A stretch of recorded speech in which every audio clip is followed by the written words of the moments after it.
Minnesota man is waiting on the state patrol to pay up. Records show a trooper crashed into him last summer, leaving his car totaled, his daughter hurt, and stuck with a bill he says he shouldn't have to pay. Investigative reporter Ryan Raish has the video, the reaction, and the reason the state says it's not paying. Are you okay? Oh, she's not okay, dude. You need an ambulance started. Months after this crash with the state patrol.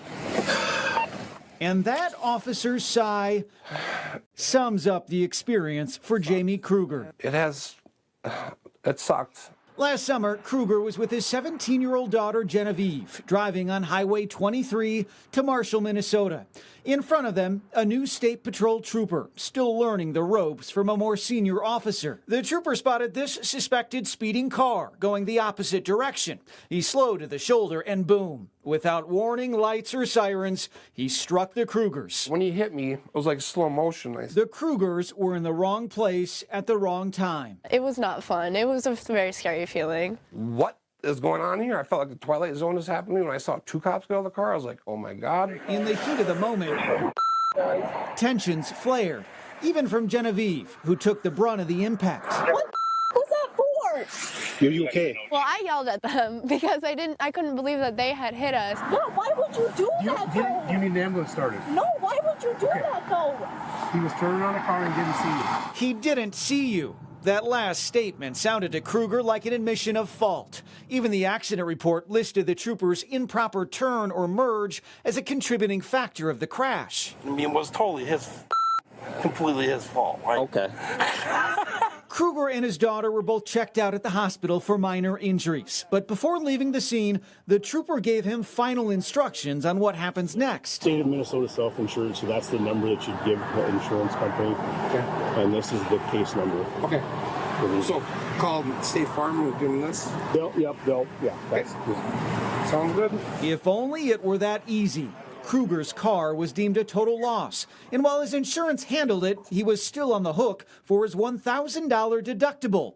He tried getting it back from the state. I'm not looking for a lottery ticket here. I'm looking for accountability. I'm looking for the right thing to be done. After months of asking, the state eventually sent this letter saying, "We are unable to consider your claim for payment." The reason?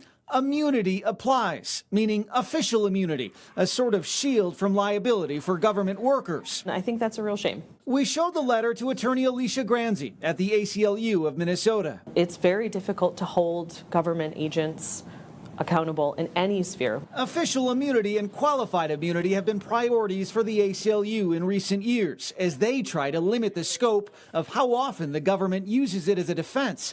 Granzi says she's never seen it used to deny a deductible claim. We don't want to penalize necessarily government agents who make a mistake, but they should at least acknowledge the harm and try to make things right. The Minnesota Department of Administration, which handles these issues, said it does not comment on the details of claims or litigation. The State Patrol is not talking either, but confirmed that new trooper who caused the crash left the force 2 weeks later. I knew you were behind us, but I didn't have time to say anything. Well, yeah, I feel bad for him. Just tell him not to let it get to him. Kruger says this is less about the trooper and more about the state dodging accountability. It blows my mind that they will not do the right thing and pay $1,000 deductible. It's just crazy to think about. In its denial letter, the Department of Administration cited another case where someone sued a trooper who caused an accident and injured him. The Court of Appeals found official immunity does apply and shields the state from that lawsuit. But in this case, nobody has sued. The ACLU thinks this is the state's way of saying, don't bother suing because you will lose. And we should point out the State Patrol is investigating this crash. They did it themselves. Records show the trooper was not cited. Any idea why a ticket was an issue? Well, again, they're not talking, they're not commenting, but we do know the State Patrol has discretion on whether to issue tickets in accidents. Just doesn't seem like the right thing. We'll stay on it. Just an opinion. Okay, thanks, Ryan. Trailhand Bill reporting live from South Florida. We got car videos. Minnesota, what's up, man? I don't know what y'all want me to say about this. I haven't mentioned this in a while. If you've been around, you know I was in an accident. My car was hit by a tractor trailer. It flipped over. And I kept telling the audience, I'm going to tell you guys what happened. I'll give you a little more detail now. Not only did the cop try to cite me, and now most of that's been resolved because they actually cited one of the other drivers, but the cop also lied and said the reason that he was citing me is because the truck driver had dash cam video of me hitting his vehicle. That's what the Johnny said. He brought me back the ticket and everything. I said, you do? I said, all right, cool. Everybody was still out there. I walked up to the truck driver. He was Hispanic. He didn't speak great English, but he had no problem. He was an amicable gentleman. I said, yo, can I see the video? I recorded it. I got it right now. I can show you guys. He said, of course. He didn't say that, but that's what he communicated. So he pulled out the video and I recorded it. It didn't show anything. And this was a state trooper too. It's Florida Highway Patrol. It didn't show anything that this Johnny lied and said that the video showed, which would be the reason that he was citing me. I'm going to tell you why I think he was citing me. Number one, when he came to the scene, I'm telling you, the truck hit me, my car flipped over, I landed upside down. I had to get out of my car upside down. And when he came to the scene, it was about 10, 15 minutes later, what I was doing was walking up to the truck, because by then, where I got out of my flipped over vehicle and where the tractor trailer was, it was a walking distance away. You couldn't just see it or even zoom in with the camera. And anytime I get into accidents, the first thing I do is take a picture of the scene, what the vehicles look like. Well, that's not the first thing I do. That's like the second or third thing I do, because the first thing I do, I always immediately get a picture of the other vehicle's tag number, because you don't know if these people are going to pull off. You don't know what's going to happen. So I just immediately begin to document as much pertinent information on the scene as possible. So that's what I was doing. It's 10 to 15 minutes after the initial impact. I was walking to the tractor trailer. It was walking distance now, probably a 2 or 3 minute walk, but I couldn't take a picture of his tag from where I was at. The Johnny finally pulls up and he jumps out of his highway patrol car telling me to get in his car. Man, you got to know I cussed his ass out, family. Why are you trying to, not just get in your car, you're telling me I was under arrest, I was being detained. Why are you trying to detain me because I was just in an accident and this guy hit me and my car flipped over? He says, oh, because you're trying to run from the scene, you're trying to flee the scene. Man, I cursed his ass out, family. I'm not going to hold back. I'm telling you that to say that's why I think, and also because the driver of the truck was Hispanic. So because of that incident that he had with me initially, and I didn't get in the back of that damn car, all that went out the window. So I think he just had a grudge against me. So he tried to lie. He tried to lie. He literally tried to lie at the scene to give me the ticket. All of that is pertinent to this story right here. I booked, I recorded a body cam, and when everything is said and done with a lot more detail that I'm not sharing, they ended up citing another driver. Never cited the truck driver. They cited another driver for the accident. I'm telling y'all all of that to say, man, these motherfuckers is clowns, big dog. It irritates the hell out of me that anybody thinks that we should trust or back these coward motherfuckers. Because listen at this story they just told. They admitted immediately on the scene that they were at fault. These road pirates are out there to ticket people. I got another vehicle where they're admitting that we already know this. We didn't need these lies to tell the truth. They're admitting they're out there road pirating to get advances and promotions and raises and extra money at work. They're hunting Americans to tax us on our dime, because they already out there on our dime. They're hunting Americans to tax us to line their pockets. Yet when their asses are in the wrong, the government has instituted laws to keep them, like this journalist said, from simply doing it. How the fuck can you be a hero in any regard when you won't simply do the right thing?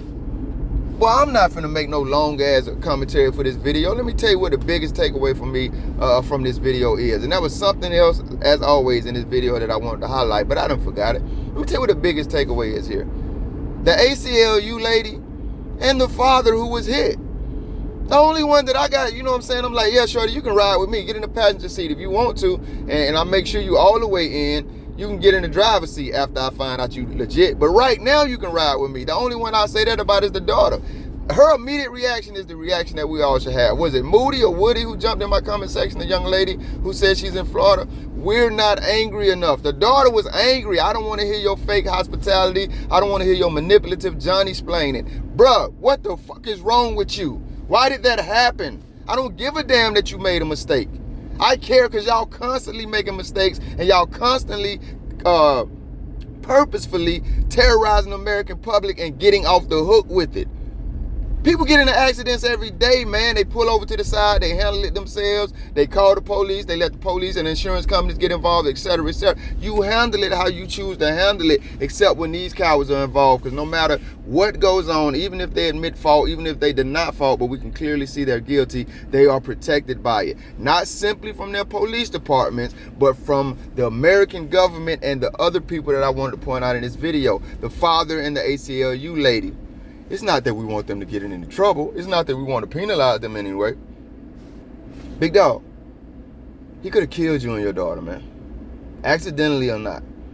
They have killed Americans in those damn cars because they have this spirit and mindset that they do not have to abide within the guidelines that they take an oath to abide by, within the guidelines that simple, decent human beings abide by, caring about other people. So they live outside of those guidelines, which constantly put our lives in danger, big dog. They could have killed you and your damn daughter, and here you are sitting on camera wanting to compromise with these motherfuckers.